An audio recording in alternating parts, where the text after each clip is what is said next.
E aí imagina, se coloca no lugar dessa jovem, imagina os traumas que ela vai carregar a partir de agora. Detalhe, ela nem reagiu, foi uma agressão covarde. E olha só quem é vítima desse tipo de crime sabe muito bem as marcas que ficam. Esse vai ser o nosso assunto de agora aqui no Fala Espírito Santo. Eu recebo a psicóloga Luana Marocchi. Obrigada, Luana, pela sua participação, viu? Uma boa tarde. Boa tarde a todos.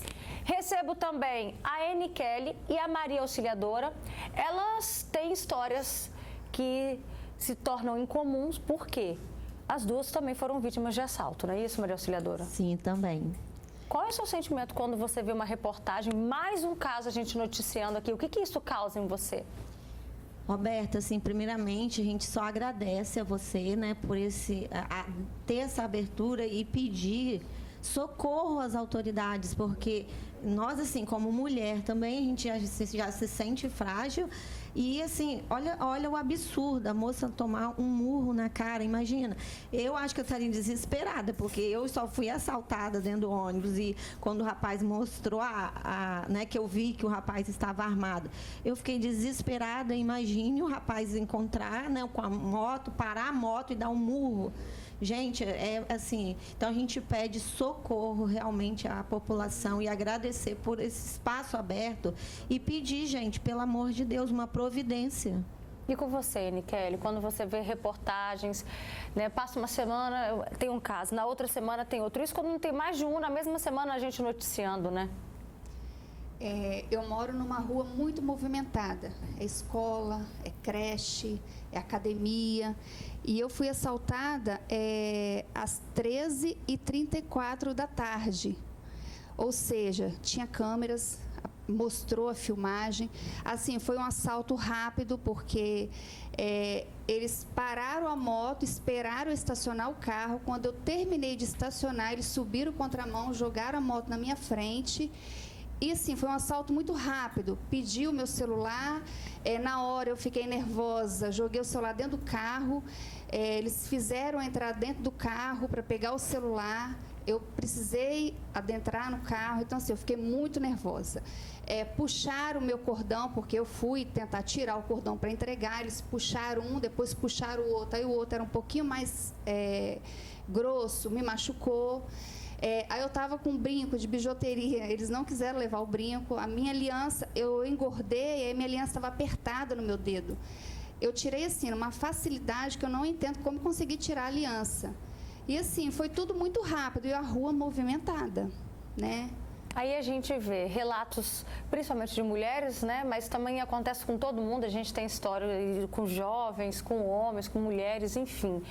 Luana, como vencer esse medo, né, diante de uma situação como essa, como a gente viu aí? Essa jovem que nós mostramos, ela está traumatizada, ela não consegue sair de casa para resolver coisas simples, da rotina, do dia a dia, mas a gente precisa seguir a vida. Como vencer esse medo? Olha, cada um vai reagir a esse medo de uma forma diferente, né? Nem todas as pessoas reagem, como foi o caso dessa moça, né, que foi mostrado. Mas, assim, vencer uma experiência, né, que nos causa dor, nos causa trauma, encarando, enfrentando as experiências do dia a dia. Aos poucos você vai voltando à sua rotina, vai adotando estratégias que possam facilitar esse momento para você. Porque para ela foi muito aversivo, né? Foi traumática mesmo a experiência. Até porque ninguém está esperando, independentemente de ser um assalto ou não, levar um soco do nada, né? Então, só a experiência em si, independente do assalto, já é ruim. Mas enfrentando, se expondo às situações. Até porque a gente sabe que mora em locais onde não há uma segurança exclusiva. A gente mora num país onde fala-se sobre isso, tem todos os canais, todos os dias. Então, assim, entendendo que você não está isento, isso pode acontecer com você, com algum familiar a qualquer momento, a gente precisa ir adotando estratégias realmente que nos preservem ao máximo dessas experiências. Você tocou num ponto muito importante, né? Que a gente vive num país que esse medo não é exclusivo de determinada região, não. A gente precisa, infelizmente, né, tomar medidas preventivas mas ao mesmo tempo a gente também precisa cobrar das nossas autoridades. Por isso a gente também vai convidar aqui para o nosso bate-papo o doutor Henrique Erkenhoff, ele que é professor do curso de mestrado em Segurança Pública e vai explicar para a gente, primeiro a gente sabe, tá, doutor Henrique, que nós fazemos parte também dessa prevenção. Mas de que forma que as nossas autoridades precisam olhar para esse aspecto para que a gente consiga ter uma sensação de segurança, de tranquilidade? Porque se eu perguntar agora para os nossos telespectadores se eles se sentem seguros a ir à padaria e voltar, vamos ver qual vai ser a resposta deles. Daqui a pouquinho eu vou cobrar aqui também dos nossos telespectadores essa participação. Mas diz pra gente, doutor Henrique, como que a gente pode ter um pouco mais de sensação de segurança? Boa tarde. Olha, mesmo aquele que não foi assaltado, modifica a sua própria vida, deixa de fazer as coisas com medo da violência, né? Quer dizer, essa é uma sensação que afeta todo mundo. E fora que aquele que é assaltado passa por traumas, né, e etc. Ou quem presencia um momento de violência também. Então, tudo isso afeta muito a nossa qualidade de vida. A maneira que a gente tem de reduzir um pouco o nosso risco individual é por meio de comportamentos, né? Quer dizer, primeiro, a gente tem que perceber que tipo de coisa o ladrão se interessa, porque tem coisas que às vezes até vale dinheiro, mas que ele não tem como vender, ou pelo menos não tem como vender por um preço bom.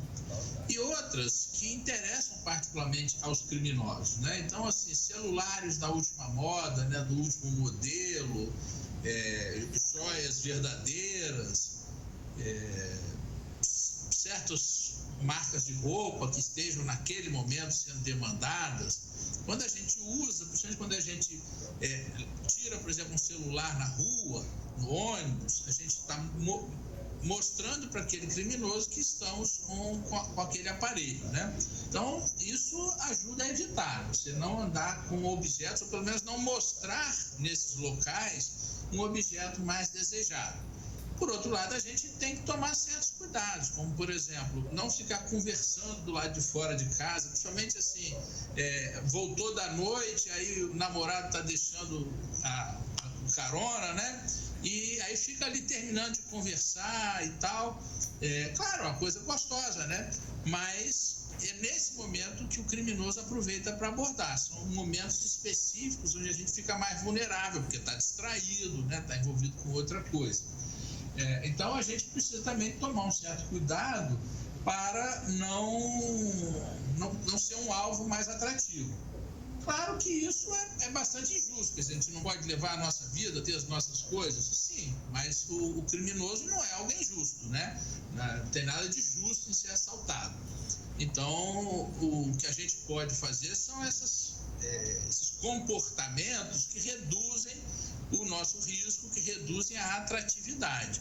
Não deixar de fazer as coisas, né? A não ser que seja algo realmente arriscado, mas procurar fazer de uma maneira em que nós não sejamos a vítima prioritária.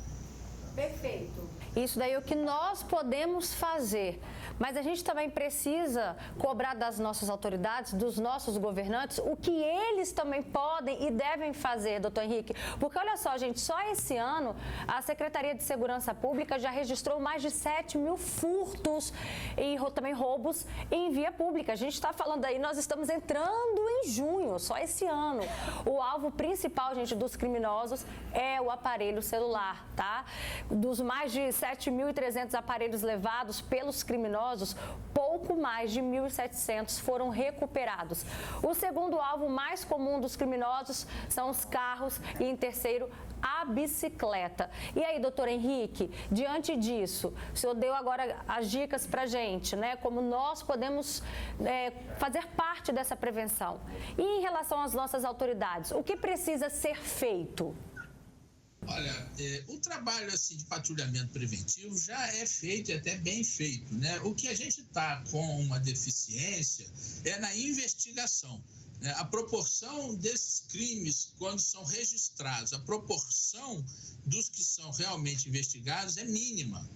E E, de um modo geral, ainda mais hoje com câmera para todo lado, fora que o criminoso deixa impressão digital, a investigação não seria assim tão complicada. O problema é que não há pessoal para fazer essa investigação. Felizmente, eu vi notícias aí de que o governo pretende fazer um concurso para contratar 1.000 novos policiais. Isso vai dar um fôlego importante, porque realmente a Polícia Civil não tem capacidade, né, não tem pessoal suficiente para investigar pelo menos uma boa parte desses crimes, né? Quer dizer, e como eu falei, que às vezes a investigação é fácil, porque está lá o rosto do autor do crime filmado, tudo registrado por câmeras. E só que você precisa de alguém para assistir a filmagem, né? Escolher, identificar o criminoso, etc. Então, embora não fosse às vezes um crime de difícil solução, mas se você não tem o investigador para fazer o trabalho, ele fica lá, né? Às vezes nem instaura o inquérito, ele fica lá na prateleira. Então, esse reforço será muito bem-vindo, é muito importante, porque realmente é uma área que nós estamos muito deficientes.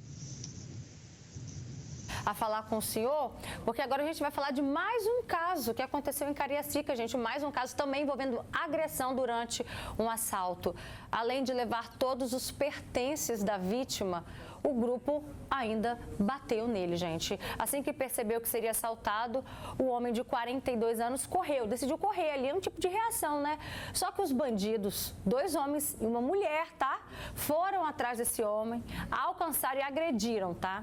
Deram várias pauladas no rosto, nos braços da vítima e antes de conseguir roubá-la, ferido, né? Ferido, o homem ficou ali caído no chão e o grupo fugiu do local, levando cartão de crédito, cerca de R$100 espécie, além do celular da vítima e também uma passagem de ônibus, já que o homem estava a caminho de uma viagem para Brejetuba. O homem assaltado conseguiu pedir ajuda e registrou um boletim de ocorrência.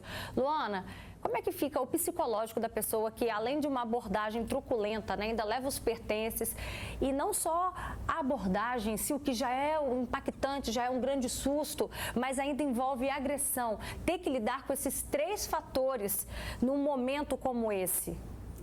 Fica, com certeza, né, afeta muito.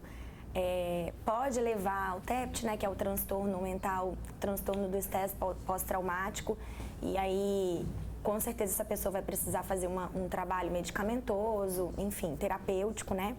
Pode desencadear ansiedade, depressão, baixa autoestima, problemas nos relacionamentos, porque aí ela vai ficar com dificuldade de confiar, né? Provocando essas questões na autoestima. A pessoa se sente injustiçada, é muito triste, assim, né, ter que lidar com tudo isso mesmo, porque fica envergonhada de não ter podido reagir, né? São vários os fatores que podem afetar emocionalmente, sim. A Jana Oliveira participa com a gente, ela diz: boa tarde, minha amiga foi assaltada há 1 ano, ela também levou um soco no nariz, passou por cirurgia, mas o nariz dela ficou torto. Hoje ela não sai mais de casa nem para ir à padaria, sempre assustada, está fazendo tratamento psicológico 1 ano depois. Como é que você ficou depois de ter passado por essa situação, Maria Auxiliadora? Então, o que ele estava falando sobre o celular. Eu, por ser corretora, eu sempre usei iPhone. Você acredita que eu não uso mais iPhone por chamar a atenção? Porque, às vezes, né, hoje eu tenho carro, aí o carro dá defeito, você tem que ir de ônibus. Então, como por ser corretora, você tira o celular, você está sempre... Quando eu fui assaltada, eu estava indo atender uma cliente. Então, você tem que estar sempre com o celular na mão. Roberto, eu parei de usar iPhone porque chamava muita atenção. Eu gosto de um relógio, eu parei de usar, eu uso ao dia. À tarde, assim, eu tiro o relógio, aonde eu vou em certos lugares, né, na Praia do Canto, eu tenho que tirar meu relógio, tirar algumas coisas para não chamar atenção. E com você, Nikele, o que mudou na sua vida depois que você passou também por esse evento traumático? Eu não deixei de usar as coisas devido a isso, mas assim, a minha atenção dobrou, principalmente a gente que tem filhos, né? Antigamente eu parava o carro, às vezes mexia no celular, agora não. Agora, antes de parar, eu olho para um lado, eu olho para o outro, eu saio do carro, eu continuo olhando para um lado, eu olho para o outro. Os meus filhos, o maiorzinho, ele já tem aquele caguete de sair rápido do carro, porque eu fico assim, vão logo, entendeu? A gente fica com trauma porque... Você acaba agindo assim até com os seus filhos. Exatamente. E isso para a polícia virou uma rotina, isso é normal para a polícia, que no dia que eu fui fazer boletim de ocorrência, o policial olhou para mim tipo assim, mais um. Quando eu voltei em casa para pegar o e-mail do celular, que eu voltei, já tinha mais 4 pessoas que tinham sido assaltadas dentro do ônibus. Os outros não quiseram ir fazer boletim de ocorrência. Então, assim, para isso, para a polícia é normal, entendeu? Então, assim, muita gente tem que fazer o boletim de ocorrência, mas muita gente não faz porque é mais um documento que vai ficar arquivado ali, entendeu? No ônibus, então, eu já entra no ônibus morrendo de medo, muito medo. A gente já anda assim, eu fiquei traumatizada mesmo por eu ver um rapaz que me assaltou, pegou o celular de dentro da minha bolsa, né? Que eu falei assim, poxa, por favor, não leva, que é meu trabalho, que eu falei isso com ele. Você chegou a implorar isso pra ele? Eu falei com ele, eu falei assim, por favor, não leva, você está levando o meu trabalho embora. Quando eu olhei para trás, entendeu? O outro estava assaltando os homens com uma faca desse tamanho. A minha ele não mostrou, o da frente. Mas então aí eu fiquei mais apavorada ainda. Eu já saltei do ônibus, Roberta, 2 vezes por achar que eu ia ser assaltada. E saltei mesmo. Eu olhava assim, gente, o ônibus vai ser assaltado. E eu desço. De tão apavorada que eu fico hoje andando de ônibus. Isso já é um impacto... É um impacto bem grande. Você vê, é um estado de alerta, é uma característica da ansiedade, né? Porque você está experienciando, no caso dela que foi no carro, né? Essa experiência está sendo revivida, né? Todas as vezes que tem que descer do carro, eu vou me cometer a lembrança daquele episódio ali. Agora, a gente também tem que lembrar, assim, é muito injusto a gente ter que largar a mão das nossas coisas, da nossa vida, né? A gente precisa se apropriar disso, e mesmo quem não vá fazer o boletim de ocorrência, a sociedade não é cega, todo mundo sabe que isso acontece sempre, né? As coisas precisam mudar mesmo, o buraco é muito mais embaixo do que eu parar de usar uma coisinha ou outra. Para essa telespectadora aí, né, que está 1 ano sem sair de casa e tudo mais, tenta pensar por um lado, assim, que você já superou a experiência, sabe? Já se passou 1 ano e você tem o direito de ser cidadã e viver a sua vida. A gente não pode ficar cometido pelo medo. É uma experiência ruim que a gente passa muitas vezes na nossa vida, né? O assalto é só uma delas que pode nos ocorrer. Não invalidando a dor, o trauma, o medo e tudo que ele traz. Mas a gente tem o direito de viver a nossa vida, né? E as autoridades que precisam mudar, não nós, cada vez mais... nos escondermos, né? E deixar aí um caos do lado de fora. Tem aqui mais comentários também. A Michele Rodrigues fala, meu pai teve 2 carros roubados com arma na cabeça. Também tem um comentário aqui da Michele Rodrigues. Ela diz, minha prima foi morta, gente, mesmo entregando o celular, né? Um caso aí de latrocínio. Também tem um comentário aqui da Carla Loureiro. Ela fala que leis brandas geram bandidos audaciosos e o prejuízo é só nosso. Deixa eu voltar a falar com o Dr. Henrique Erkenhoff, que ele é especialista em segurança pública, né, professor do curso de mestrado. Nesse caso, qual que é a visão do senhor a respeito da fala da Carla, que as leis brandas geram bandidos audaciosos? Olha, na verdade, o problema não é que as leis sejam brandas, principalmente no caso de latrocínio, por exemplo, as penas são bastante grandes.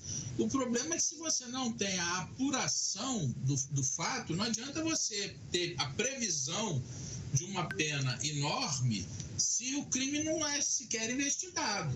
Então, o problema não está nas leis, né, nesse caso. O problema está na execução dessa lei. O criminoso precisa responder. Né?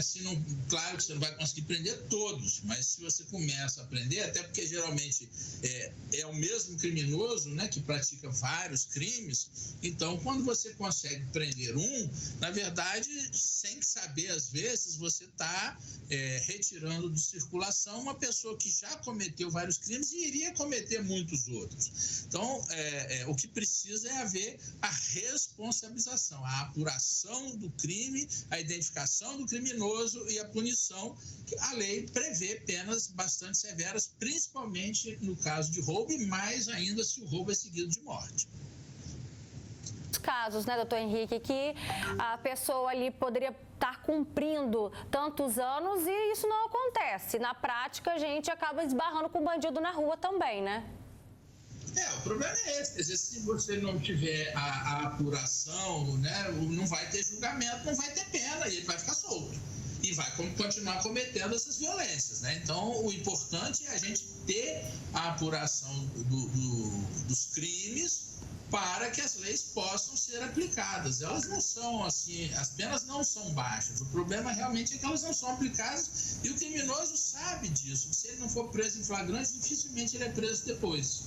Tá certo, doutor Henrique. Obrigada, viu, pela sua participação, sua contribuição aqui com a gente no Fale Espírito Santo. E só pra gente encerrar, a Beatriz também participa, ela disse que em resposta à pergunta que a gente tinha deixado no ar, né, se a pessoa se sente segura, aí a padaria comprar um pão, ela fala que não dá pra se sentir 100% seguro em lugar nenhum, nem mesmo próximo à nossa casa, né, e essa é a mais pura realidade. Obrigada, Maria Auxiliadora, pela sua participação. Eu que agradeço. Obrigada também, Aniquele, obrigada, Luana, uma boa tarde, viu?